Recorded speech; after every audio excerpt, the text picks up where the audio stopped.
Cours d'anglais. To do, to make. Alors, voilà. Puisqu'il y a deux verbes pour exprimer l'action de faire en anglais, les étudiants ont parfois des difficultés pour les distinguer et savoir quand employer l'un ou l'autre. Alors, quand est-ce que nous utilisons to do? On emploie do quand on parle d'une activité sans la préciser. Par exemple, I don't know what to do next week. I don't know what to do next week. Qui veut dire en français, je ne sais pas quoi faire la semaine prochaine. Another example, she doesn't do anything all day long. She doesn't do anything all day long. Qui veut dire en français, elle ne fait rien de toute la journée.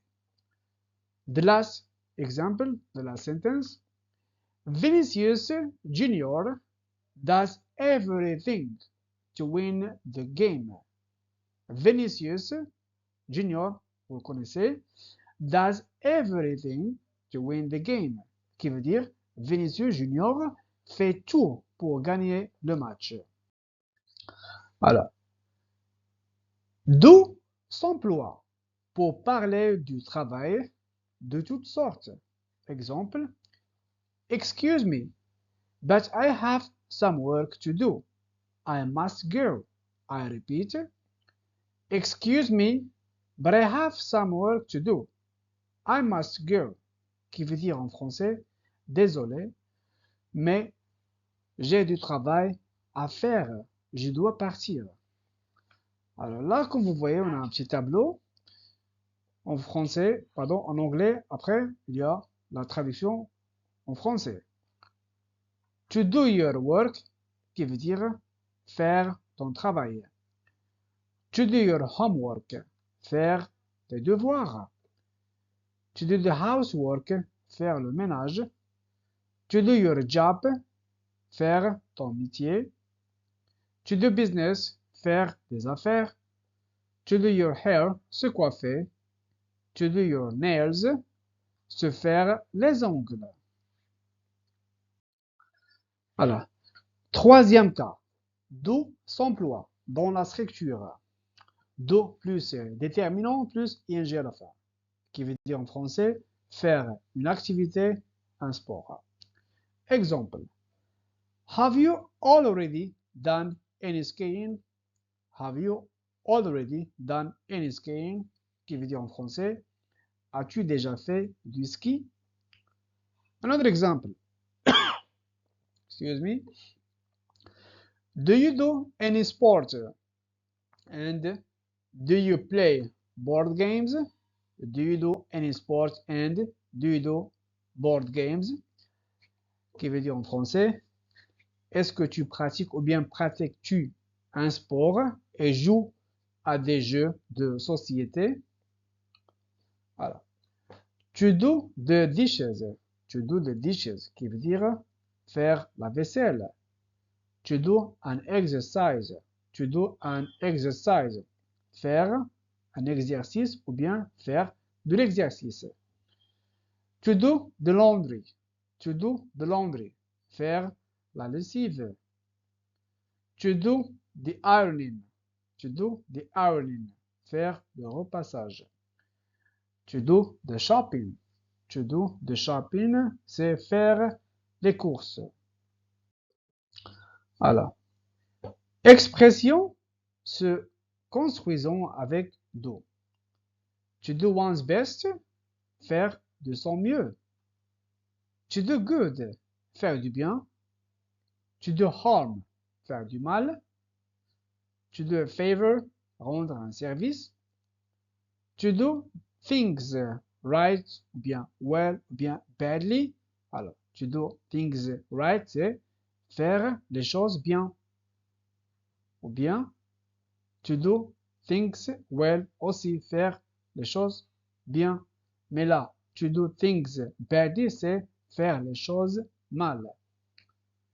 To do your best, faire de ton mieux. To do your worst, faire de ton pire.